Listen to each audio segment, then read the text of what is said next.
भगत सिंह का जन्म 28 सितंबर 1907 को हुआ था। उनका परिवार पंजाब, इंडिया में था। वो सिख थे। उनका परिवार आजादी की लड़ाई में विश्वास करता था। वो ब्रिटिश रूल के खिलाफ थे। भगत सिंह देशभक्ति से भरे घर में पले बढ़े। भगत सिंह के चाचा अजीत सिंह उन पर बहुत बड़ा प्रभाव थे। अजीत सिंह एक फ्रीडम फाइटर थे। उन्होंने भगत सिंह को इंडिया के इतिहास के बारे में बताया। उन्होंने आजादी के महत्व के बारे में भी बताया। भगत सिंह के परिवार ने उनके विचारों को आकार दिया। उन्होंने अपने देश से प्यार करना सीखा। उन्होंने सही के लिए लड़ना सीखा। उन्होंने अपना जीवन इंडिया की आजादी के लिए समर्पित करने का फैसला किया।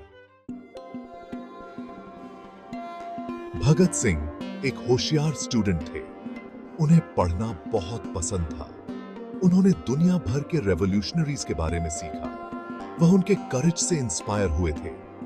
वो भी उनकी तरह इंडिया को आजाद कराना चाहते थे। 1920 में महात्मा गांधी ने नॉन कोऑपरेशन मूवमेंट शुरू किया। भगत सिंह, जो उस समय युवा थे, इस आंदोलन में शामिल हो गए। वह गांधी जी के अहिंसा के संदेश में विश्वास करते थे। उन्होंने ब्रिटिश के खिलाफ प्रोटेस्ट्स में हिस्सा लिया।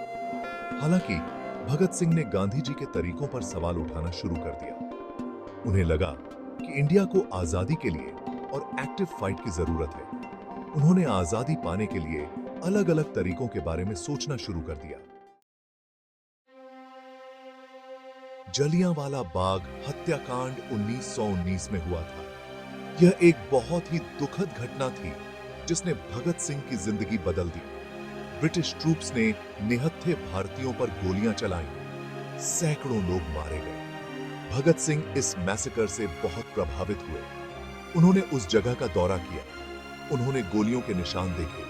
उन्होंने अपने लोगों का दर्द महसूस किया। इस मैसेकर ने उन्हें गुस्सा कर दिया।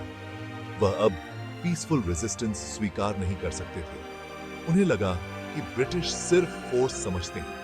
उन्होंने अपनी पूरी ताकत से आजादी के लिए लड़ने का फैसला किया। Section 4, embracing the path of revolution. Bhagat Singh ने हिंदुस्तान रिपब्लिकन एसोसिएशन या HRA नाम का एक ग्रुप बनाया। वह इंडिया की पूरी आजादी में विश्वास करते थे। वह ब्रिटिश गवर्नमेंट को उखाड़ फेंकना चाहते थे। भगत सिंह और उनके ग्रुप ने ब्रिटिश के खिलाफ एक्शंस प्लान करना शुरू कर दिया। वे दिखाना चाहते थे कि भारतीयों पर जोर जबरदस्ती से राज नहीं किया जा सकता। वे दूसरों को भी इस लड़ाई में शामिल होने के लिए इंस्पायर करना चाहते थे। 1928 में भगत सिंह और बटुकेश्वर दत्त ने दिल्ली में सेंट्रल लेजिस्लेटिव असेंबली में बम फेंके। उनका उद्देश्य किसी को मारना नहीं था। वे बस अपनी बात कहना चाहते थे। वे चाहते थे कि उनकी आवाज सुनी जाए। Section 5, the Lahore conspiracy case and martyrdom. Assembly bombing के बाद भगत सिंह को अरेस्ट कर लिया गया। उन पर लाहौर कंस्पिरेसी केस में आरोप लगाए गए। ब्रिटिश गवर्नमेंट ने उन पर वायलेंस और कॉन्स्पिरेसी का आरोप लगाया। भगत सिंह ने ट्रायल को एक प्लेटफॉर्म की तरह इस्तेमाल किया।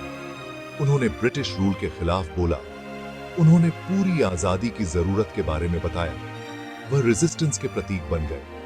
23 मार्च 1931 को भगत सिंह को फांसी दे दी गई। वह केवल 23 साल के थे।